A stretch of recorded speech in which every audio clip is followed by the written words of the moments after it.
Rapaz, amados, a abolição do qual estou falando não é do dízimo que está aí hoje, porque já vimos que pelas Escrituras o mesmo nunca existiu, mas sim do dízimo do mandamento, que foi feito para o povo de Israel. Também quero enfatizar que eu não sou contra a contribuição, desde que seja mediante o que está escrito, está expresso nas Escrituras. Vamos tratar disso no próximo vídeo, como todos esses vídeos, dentro da palavra. Minha opinião aqui não conta. Nós temos que sepultar nossa vontade para fazer a vontade de Deus. Não podemos ser radicais. Tá. Vamos fazer um passeio pela Bíblia, pelas Escrituras, para que nós possamos entender, porque muitas pessoas falam que não existe lugar nenhum que fala que o dízimo não existe mais. Será que eles têm razão? Vamos ver. Porque este Melquisedeque, que era rei de Salém, sacerdote do Altíssimo, e que saiu ao encontro de Abraão quando ele regressava da matança aos reis, a quem também Abraão deu o dízimo de tudo, primeiramente é por interpretação rei de justiça, e depois também rei de Salém, que é rei de paz, sem pai, sem mãe, sem genealogia, não tendo princípio de dias, nem fim de vida, mas sendo feito semelhante ao Filho do homem, ao Filho de Deus, permanece sacerdote para sempre. Aqui está uma das confusões, não é pertinente ao assunto, mas eu vou falar. As pessoas acham que é Melquisedeque que se tornou sacerdote para sempre, mas não é isso que o texto fala. Quando fala sem genealogia de dias, não quer dizer que ele não teve. Olha o que fala as Escrituras. Mas aquele cuja genealogia não é contada, entre eles tomou o dízimo de Abraão e o abençoou, o que tinha as promessas. Veja, aquele cuja genealogia não é contada. Então, quando fala sem princípio de dias, quer dizer não foi registrado o princípio de dias, não foi contada a genealogia dele. Não significa que ele é sacerdote para sempre. Veja o que fala as Escrituras. Na verdade, aqueles foram feitos sacerdotes em grande número, porque pela morte foram impedidos de permanecer. Mas este, porque permanece eternamente, tem um sacerdócio perpétuo. Portanto, pode também salvar perfeitamente os que por ele se achegarem a Deus, vivendo sempre para interceder por eles. Então, o sacerdócio que permanece para sempre não é o de Melquisedeque, é o de Cristo, de Yahushua, do Mestre. E por que é falado sobre Melquisedeque? Observe. Aqui certamente tomam dízimos homens que morrem, mas ali, porém, aquele de quem se testifica vive. Ou seja, de quem é que se testifica ali naquele momento? Que vive. Observe. E Melquisedeque, rei de Salém, trouxe pão e vinho, e era este sacerdote do Altíssimo. O que pão e vinho representa, amado? Sangue e corpo de Cristo, de Yahushua, do Mestre. Então, ali se testifica dele. Aqui certamente tomam dízimo homens que morrem. Ali, porém, aquele de quem se testifica vive. Então, quem é que vive eternamente? Quem é sacerdote eternamente? É Cristo, é o Filho de Deus, não é Melquisedeque. As pessoas acabam confundindo. Vamos continuar. Considerai, pois, quão grande era esse a quem até o patriarca Abraão deu dízimos dos despojos. Aqui você tem que enfatizar que o autor ele deixa bem claro. Abraão deu dízimos. Quando você vê o dízimo do mandamento, as pessoas só falam só deu dízimo. Ou deu dízimo do trigo, do fruto da terra. Aqui não, ele deixou bem claro. Abraão deu dízimo de quê? Dos despojos. Resumindo, olha gente, não foi o dízimo do mandamento. Foi o dízimo dos despojos. Analise bem. E para assim dizer que por meio de Abraão, até Levi, que recebe os dízimos, pagou dízimo. Aqui o interessante é que o que acontece? As pessoas, quando eu falo que Abraão, que Jacó nunca deu dízimo, as pessoas acabam interpretando mal, embora não tenham registro para dizer. Você tem que entender a linguagem figurativa da Bíblia. Veja, aqui até Levi que toma dízimo, mas Levi nunca tomou dízimo. Pagou dízimo a Abraão, mas Levi é neto de Abraão. A Bíblia fala sobre descendência, amado.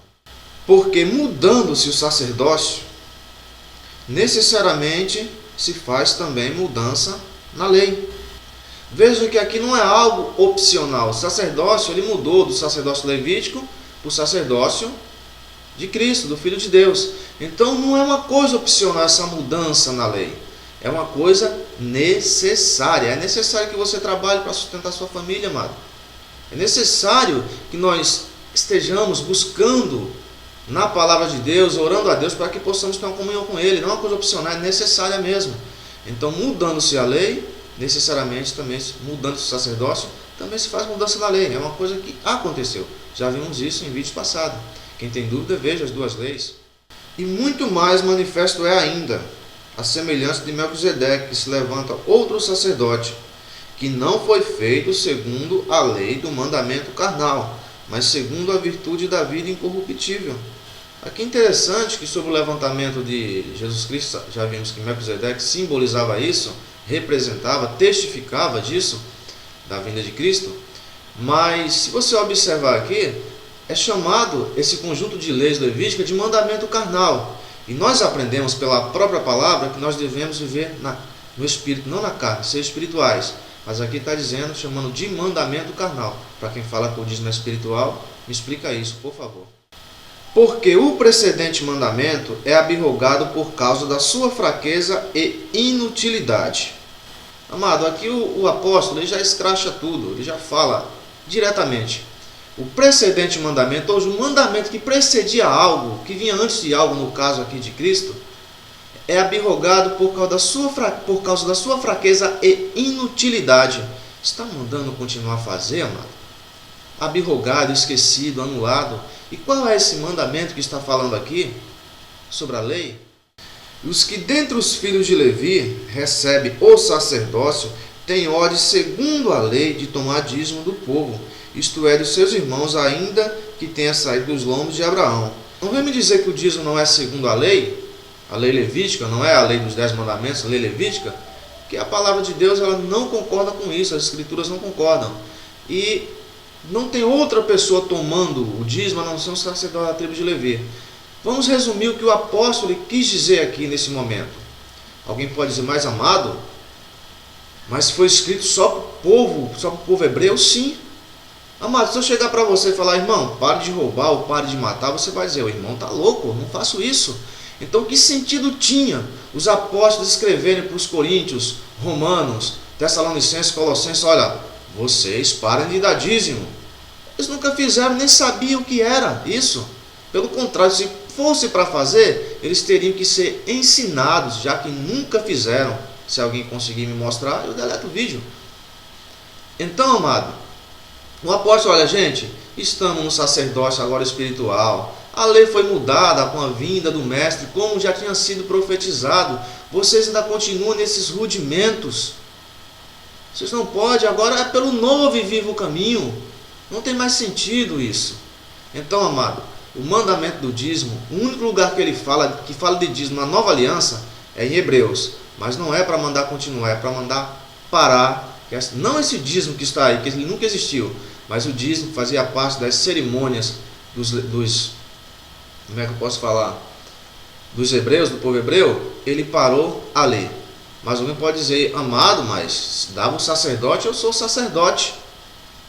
Olha, ora, se ele estivesse na terra, nem tampouco o sacerdote seria, havendo ainda sacerdotes que oferecessem dons segundo a lei. Então, se o próprio mestre estivesse na terra, ele não seria sumo sacerdote, nem mesmo sacerdote, o texto fala. E você fala que recebe o dízimo porque é sacerdote.